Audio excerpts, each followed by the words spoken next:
When you put your heart and soul into creating something, you don't want it to be good. You want it to be great. What does it take to get there? I'm Questlove, and this is Quest for Craft, my collaboration with the Belvini, a deep dive into the obsessive, never-ending, whatever-it-takes journey to create something extraordinary. Let's talk about community. Can you create without it? When I think about all the communities in my life, where I was and who was around me defined my tastes, my ideas, and my ambitions. Community is certainly at the heart of music making. And who better to explore that theme than Jimmy Jam, who, along with his partner Terry Lewis, started his career in the tight-knit music community of Minneapolis, and went on to make #1 hits for Janet Jackson, Mary J. Blige, Boyz II Men, and pretty much everyone else. So I know that having a community was very crucial and key to your development. How do you express what I would view as local community to someone who's been growing up in sort of a colonized social media world? Like, what advice are you giving? I don't know about advice, but I would observe that the idea of community is the same with 500 people in a club as it is with 500 million people on social media. It's still the same. You're still trying to speak to a group of people. And I think it's something that Terry says all the time. And that is, we just make music, everybody makes a hit, right? Meaning that you need a community to make a hit, right? Oh, okay. Whether it's people that are just buying it or downloading it or streaming it or whatever. That's what makes a hit. We just make music. And that's, you just happen to have hits? Well, no, we just happen to have songs that people like. Right. Which is great. You pinpoint who it is that you want to collaborate with, that becomes your creative community, and then who you would like to see enjoy what it is that you're doing. And that becomes then the community at large.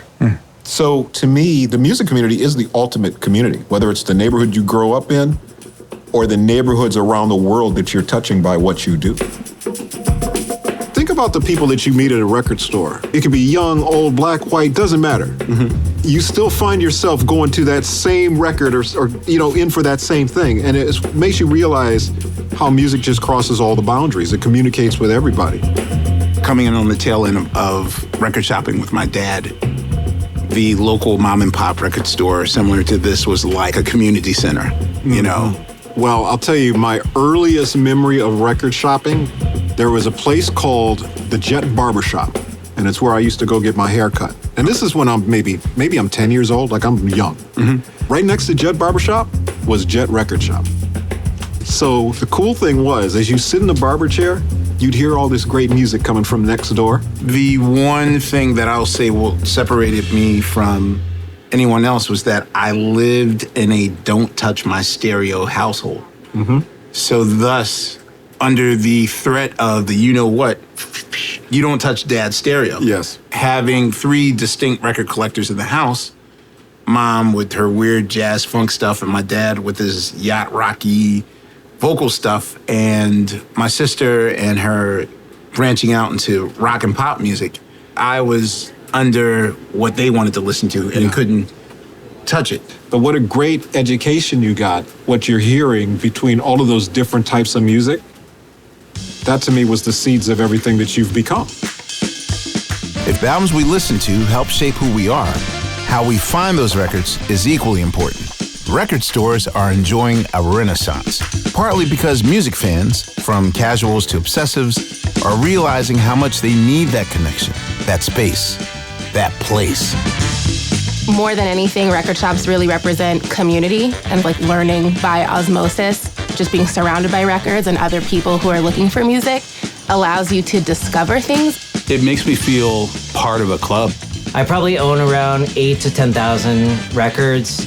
One of my special skills in life was always being able to recommend music for people. When you think about like a turntable, imagine like a fireplace. A record collection is like logs. You can hear the crackle of the needle touching the vinyl. Whenever you find a new record that's unheard of, that nobody knows. My girlfriend makes fun of me that I get like the sweats about it. Holding a real object that you can actually touch and feel connects to more senses. Not only I feel at home in a record store, but I feel at home with my friends on the other side of the needle. about those friends on the other side. Every great album is a result of some form of collaboration. Sometimes they go smoothly, and sometimes it's the tension that makes the magic. Either way, collaboration is an art form, and Jimmy Jam, one of its greatest artists.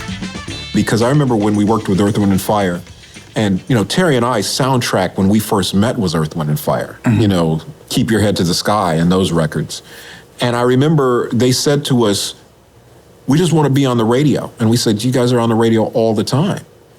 And they said, yeah, that's our old stuff. And it's like, yeah, so that shows you what people want to hear. Let's do that, Okay, I'm glad you, because I worked with them as well, and I lost that battle. Okay.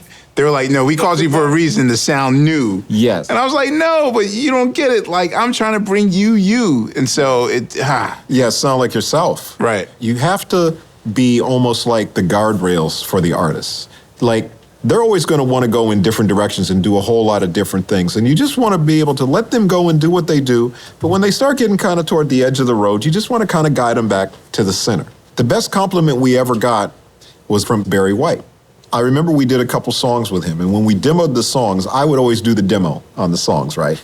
So I'm on there singing. I'm like, yeah, baby, I'm trying to be Barry White, right? And then the song ends, and he's just sitting there, and we said, Mr. White, we always called him Mr. White. Mr. White, what do you think? And he rears back in just this big laugh, and he goes, ha, ha, ha, ha, sounds like me. And we were like, oh, sounds like you. Okay, great. And then he went in and killed it. Just literally first take, just sang it down. He knew exactly what to do. But I'll tell you the person we work with who was very, I don't know whether calculating is the right word because it's not friendly enough of a word. Right. But that's Mariah. Okay. I remember when we were doing Thank God I Found You. And we knew the chords we were doing were going to be appealing chords to across her demographic, right? Right. And she would even calculate it down to, if I go up on this note, my pop audience is going to love this. But if I do the run down on this note, my R&B audience is going to really love that. So she was that aware of... She was so aware, and I loved it because I'd never met anybody that thought of a song like that. If a song can immediately connect you to a community of musicians and fans around the world, a plate of food can have the same effect. For decades, Dr. Jessica B. Harris has been tracking the lines of specific flavors and ingredients across history. I think we're all looking for things that tell us more about who we are, about where we're from. And sometimes food will tell us the history more than the history. Food can build community in extraordinary ways, and sometimes in ways people don't even think of. Sometimes it's the ingredients themselves that connect the community. And I think Hoppin' John is probably a classic example. Black eyed peas was the thing growing up. I was like, no, I do not like black eyed peas. And as I've grown into an adult, I have built this appreciation for this dish. And this dish is all about good luck on New Year's Day. It's all about luck, and it's about focusing on hope. It's a dish that is shared, it is warming, it is nourishing. The black eyed pea is particularly interesting because it is transplanted from Africa, whence came hundreds of thousands of people in the transatlantic slave trade, and then here takes on almost a totemic value. That in and of itself is pretty cool. But then when you go back and find out that in Senegal, there is a dish called chebounyebe. Cheb means rice, nyebe means black-eyed pea. To have it in this pot in front of me, to have this direct line to connect to my ancestors, that's pretty special. I think that when you understand the foods that people eat and why they eat them, that's a way of loving and caring for people. You're saying, I see you. When you can tap into the things that make people feel seen and feel nourished, that is at the heart of community. Whether it's a community of 2 or a community of 200, it's that creation, that thing that happens when people sit around a table. You get a sense of connection, you get a sense of a continuum. Wait. This is a rabbit hole moment. Do you know where the hand claps come from on both the DMX and the Lindrum, which we affectionately call the Prince clap? No. That's Tom Petty and the Heartbreakers. Wow. In a hallway outside of their studio, doing that clap. Literally what we define as the Minneapolis sound. Yeah. Yes. I had no clue. That's Tom Petty and the Heartbreakers. I love that. There you go. That's awesome. Speaking of community.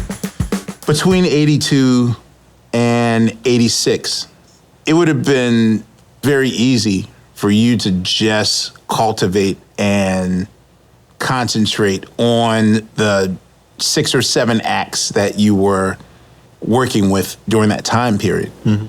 But you'll push through to the next artist and the next artist and the next artist. Mm-hmm. So how do you know when it's time to let a piece of your community go? I think in the beginning, we don't really know where it's going to end up. I think we just do it because it feels right at the time. And we just always felt like there's going to be an expiration date at some point. I will say that our intention with Janet was always, it would be great if we could work with her for 20 years. We didn't see an end. We wanted to just keep going.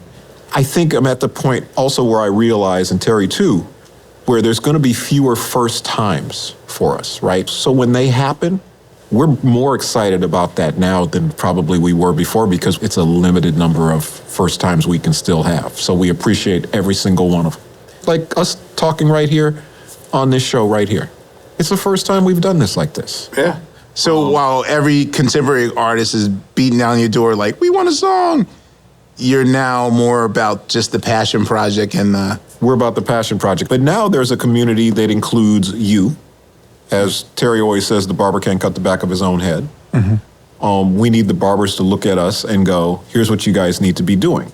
The idea of community doesn't need to be necessarily the quantity of people as much as the quality of what they're giving. For me, community is Terry Lewis. My family's my community. Mm-hmm. All of the things around me that inspire me are my community. You're my community. Collaboration is probably the thing that I love the most about it. You know, I love working with Terry every single day because it's not work. I'm with my best friend every day, and I absolutely love that.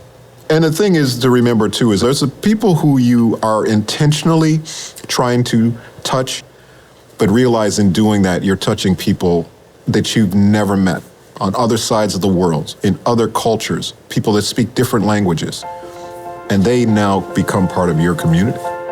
Community is more than just a group in a place. This is true if you're making music, art, food, or whiskey. For close to 130 years, the Balvenie has crafted its whiskey in a small town in Scotland where it's not uncommon for the same people to work at the distillery for decades before handing over the reins to the next generation. In one way or another, you are connected, whether to your predecessors, your peers, or your fans. The more you're aware of it, the more you can make use of your community.